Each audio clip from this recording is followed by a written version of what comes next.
சில ஆறுகள் சலசலவென பாய்ந்து ஓடும். சில ஆறுகள் மெதுவா நம்ம கண்முன்னாடியே மறைஞ்சிடும். கௌசிகா அப்படிப்பட்ட ஒரு ஆறு. கோயம்புத்தூரிலிருந்து சில பறவை ஆர்வலர்கள் இந்த மறக்கப்பட்ட ஆற்றை அதன் தொடக்கமான குருடிமலை அடிவாரத்திலிருந்து திருப்பூர் பக்கத்துல நொய்யலோட கலக்கிற இடம் வரைக்கும் நடந்தே கடக்க முடிவு பண்ணினாங்க. மொத்தம் 52 கிலோமீட்டர், 10 நாட்கள், ஒரே ஒரு ஆறு. வண்டி எதுவும் இல்லை, குறுக்கு வழி இல்லை. அவசரம் இல்லாம பல பேர் கவனிக்காம கடந்து போற ஒரு நிலப்பரப்பை நிதானமா பார்த்து ரசிக்கிற பயணம். எனக்கு இந்த பயணம் ஆரம்பிக்கும் போது பெரிய எதிர்பார்ப்பு எதுவும் இல்லை. எங்கே போய் சேரப்போறோம் என்பது முக்கியமில்லை, பயணம்தான் முக்கியம். அதன் பாதையை தொடர்ந்து நடக்க ஆரம்பிச்ச கொஞ்ச நேரத்திலேயே அதன் காயங்கள் கண்ணுக்கு தெரிய ஆரம்பிச்சது. கரையோரம் குவிஞ்ச குப்பைகள், ஒரு காலத்துல தண்ணீர் ஓடிய இடத்துல ஆக்கிரமிப்புகள், நேரடியா ஆற்றுக்குள்ள கலக்கிற கழிவு நீர், ஒரு காலத்துல ஓடிச் சென்ற ஆறு இப்போ ஒரு சின்ன ஓடையா சுருங்கி போய் இருந்தது. பல நூற்றாண்டுகளா இந்த நிலத்தை கடந்து பயணிச்சிருக்குது கௌசிகா. சமீப காலத்துல கூட பருவமழை வந்தா அதுல தண்ணீர் ஓடி இந்த பகுதியையே உயிரோட வைத்திருந்தது. இப்போ அந்த உயிர் மெல்ல மெல்ல மங்கிக்கிட்டே போற மாதிரி தோணுச்சு.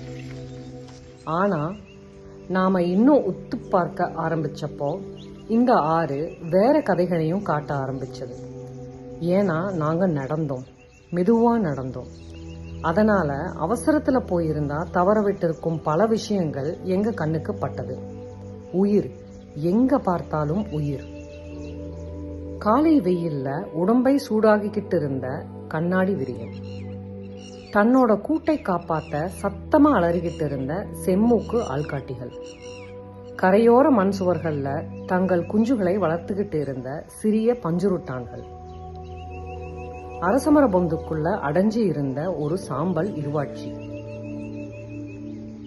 மறக்கப்பட்ட மாதிரி தோணின இந்த இடத்துல கூட வாழ்க்கை அமைதியா தொடர்ந்து கொண்டே இருந்தது. ஆறு கொஞ்சம் கொஞ்சமா அகலமாச்சு, நிலப்பரப்பும் மாறுச்சு. ஒவ்வொரு கிலோமீட்டருடனும் கௌசிகா ஒரு புது கதையை சொன்னது. புள்ளிமான்கள் புதருக்குள்ள மறைஞ்சு ஓடின.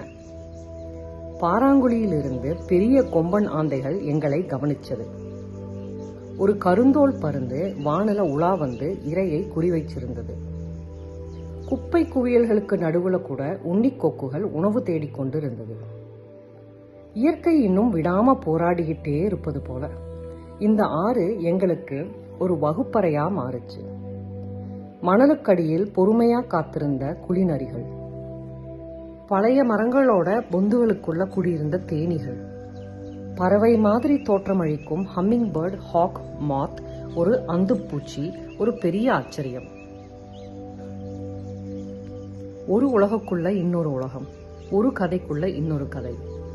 பல மரங்கள் பூத்திருந்தன. காற்றே பூச்சிகளின் ரீங்காரத்துல நிரம்பி இருந்தது. பூக்கள், பழங்கள், விதைகள், மகரந்தங்கள் எல்லாமே ஒன்றோட ஒன்று இணைஞ்சிருந்தது. ஒவ்வொரு அடியும் இன்னும் உயிரோட இருக்க துடிக்கிற ஒரு ஆறு எவ்வளவு அற்புதமா இருக்க முடியும் என்பதை நினைவூட்டுச்சு. அப்புறம் மழை வந்தது. ஆற்றுப்படுக்கையில் சில பள்ளங்களை நிரப்புற அளவுக்கு, மீன்கள் தோன்ற அளவுக்கு, நன்னீர் நண்டுகள் வெளியே வர்ற அளவுக்கு. உயிர் ஒரு வாய்ப்புக்காக எவ்வளவு பொறுமையா காத்திருக்குது என்பதை காட்டுற அளவுக்கு. நாட்கள் நகர நகர நிலம் இன்னும் பாறை நிறைஞ்சதா மாறுச்சு. ஆறு இன்னும் பழமையானதா உணரப்பட்டது. இறுதியில நாங்க வந்து சேர்ந்தோம் கௌசிகா நொய்யலோட கலக்கிற இடத்துக்கு. ஒரு சின்ன புல்வெளி, வழுவழுப்பான கற்கள், ஓடிக்கிட்டு இருந்த தண்ணீர், பிரம்மாண்டம் எதுவும் இல்லை. ஒரு அழகான பயணத்தோட அமைதியான முடிவு மட்டும். நாங்கள் அமைதியா உட்கார்ந்திருந்தோம், கேட்டுக்கிட்டு இருந்தோம், பார்த்துக்கிட்டு இருந்தோம். அந்த கணத்துல முழுமையா இருந்தோம்.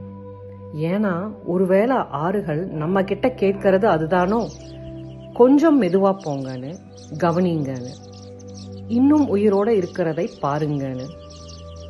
நாம் மறந்து போன இடங்கள்ல கூட வாழ்க்கை தொடர்ந்து கொண்டே இருக்குது என்பதை நினைவில் வையுங்கன்னு. சில நேரங்கள்ல நம்ம தேடுற பெரிய அதிசயங்கள் நம்ம வீட்டு வாசலுக்கு பக்கத்திலேயே காத்துக்கிட்டு இருக்கு.